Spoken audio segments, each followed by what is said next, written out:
Hey, how are you guys? Welcome to the video. Going to do a quick one today about firepit. So a company called Lifedoo sent us one of their products. It looks really great. We've had a good look at it and we think it's probably going to be something that we would enjoy having on our own trips and also recommending to all of our friends as well. So I'm going to film a little video today of us unboxing it. Full disclosure though, Lifedoo did contact us and sent us the fire pit and asked for our honest opinion on the fire pit. They were quite happy for us to give our honest opinion and let them know if there's anything we don't like about the fire pit, or if we think it's a great product, or they just wanted us to give our input basically and let them know exactly what we think. Lifedoo was quite an interesting company when they contacted us. They were very active and very interested in getting our opinion for their product as well, just to help them make a better product to put out there. So this little video will be just giving you our honest opinion on what the fire pit's like. It's quite compact as far as fire pits goes. There is a bit of competition in the market for the fire pits at the moment as well. This particular one does fold flat and doesn't take up any room, and it does come with a carry bag as well, which was really cool. This particular fire pit retails for about $89.95. I'll put a screenshot up here of their website. This particular one did come from Australia, so they do look to be an Australian company delivering the products from Australia as well, so that's good for postage times and also any warranty issues or anything like that. This barbecue actually has a grill plate on top, so you can double it as a fire pit or a barbecue, which is quite handy as well if you want to do some outdoor cooking. So if you don't want to get the gas barbecue out, you can use this product to cook on, so that's really handy as well. All right, we'll get the box up here and we'll start pulling it out the box and have a good look. We've got a beautiful backdrop today. We're out at Tarawi 4x4 Park. Been an absolutely awesome weekend on the long weekend here. I highly recommend it if you haven't been here before and you're in South Australia. It's about 3.5 hours, give or take, north of Adelaide, about 220 Ks. Massive property, so it's been an awesome weekend with a great bunch of mates, so we've had a really good time. Without further ado, we'll get opening on this fire pit. So first and foremost, this is a box, obviously. Like I said, it's got a grill plate on top for cooking the barbecue as well, and then it's a flat pack barbecue, so the sides do come off, and yeah, so it doesn't take up much room, which is really good. It does come with a carry bag. It's a fairly thick carry bag, relatively good quality really for what it is for such a cheap barbecue for 89 bucks. There's plenty of other flat pack barbecues on the market that are easily double or more price wise to this. So this bag, quite large. The whole barbecue looks like it's going to fit in there quite easily. Two fairly strong straps, and also it's quite a thick canvas as well, which is really good. Alrighty, without further ado, we'll get cracking on the box. See if I can do this by hand without any tools. Quite well packed on its delivery. Had a hard time in the back of the car on this trip, so for it to survive that is a pretty good testament of the packaging really. So nothing else in the box. Does list some of the features of it. So it comes with 1 year warranty. They do have express delivery as well. Like I said, the postage was quite fast, tracking provided and everything as well. Obviously they're made in China, but they're shipped from Australia, so that's something to note as well. Unpacking here, so a really good thing that I liked about this particular barbecue was it actually collects the coals from underneath the barbecue. So the barbecue itself has got an opening where all the coals can fall through, so it doesn't back up and it keeps the airflow quite well underneath the barbecue. So it's got a plate here that's been folded up, quite strong, fairly thick, and that's going to sit underneath the barbecue and just collect all the coals. So we'll set that aside now and we'll set the barbecue up on that plate. For the sides of the barbecue, we've got the logo imprinted on there, so I'm not sure if you can see that. Give you a nice close with a beautiful background there of the red dirt and the blue sky. Really lucky to be here this weekend. Quite thick, so both those sides are quite thick and strong. We'll set them aside. Try not to let any of this rubbish go blowing away.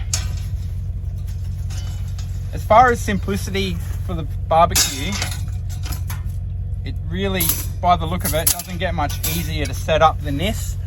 Some of them are quite intricate in their setup, and they just add a degree of difficulty obviously to the setup. So you really, ideally you want something like this when you're camping to be quite compact, not take up much room in the car, so you can just throw it in. The carry bag being canvas as well makes good use of that. And then to put together, you don't want a engineering degree to have to put it together. So by the look of it, this is going to be quite simple. We've got our grill plates, which look to be stainless, and they're quite strong as well. Whoops, almost fell over. Quite strong. And then I reckon that's going to be the mesh for the bottom of the barbecue to let the coals and all the ash fall through, so that doesn't collect up in the barbecue, and then it's quite easy to get rid of and keep everything clean as well. These fingers here look to be what the grill plate sits on when it's set up, but we'll get the barbecue together and we'll check that out once that's done.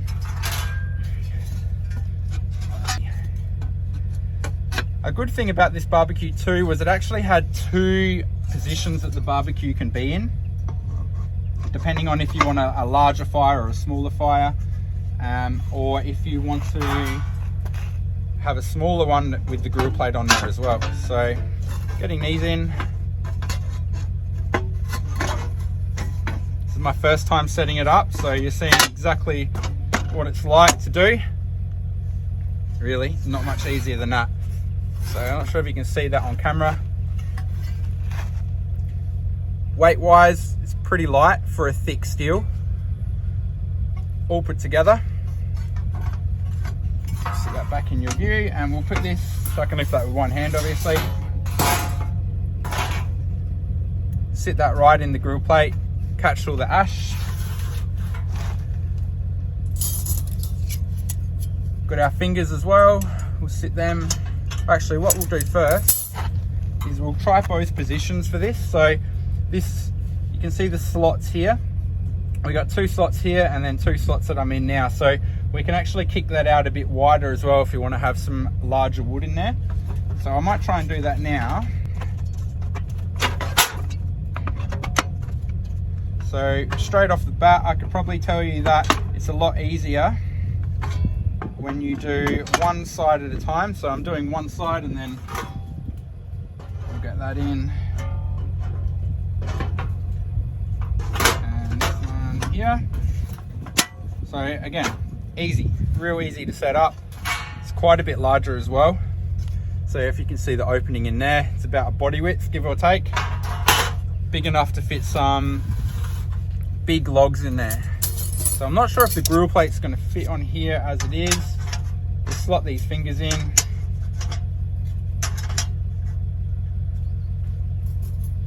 That grill plate or ash collector is going to sit down in the bottom. We'll do that first. Perfectly. So if you can see that there, got the mesh in the bottom. It's also going to add a lot of airflow under the fire, which is going to help it burn, and a lot of airflow through here as well, which is great. Now we'll probably chuck the fingers on up here, and then I've still got some cable ties on there, but that mesh will sit on there. Actually, side to side movement's not too bad. It does have a little bit of movement here, so I guess if you had anything that was stuck to the grill plate, you might get a little bit of movement. But whether that's sort of a downfall of the setup, that's up to you to decide. When that's a little bit thinner, it does cover up the gaps as well. So I had the plates in before, and now I've got them out, and it's obviously got a lot more room. So I'll bring the camera over, I'll give you a look around it now that it's all set up.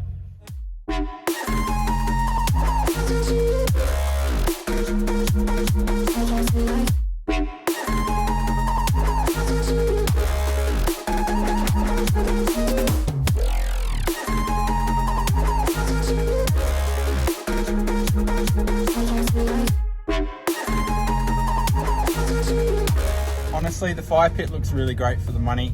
I can't fault it. The only thing I could probably suggest is if that top grill could be secured somehow, if it locked in. But other than that, for us personally, we probably wouldn't be cooking on it a whole lot. We would mainly be using it for a fire pit. We've got our caravan, it's fully set up for that kind of thing. We'll go ahead now, we'll put a little fire in there and we'll see how it goes with the oxygen. We've got a little bit of wind coming from behind me as well, so it'll be interesting to see whether we can position this in a way that the wind doesn't affect the flames and it still lights up. So we'll chuck some sticks in.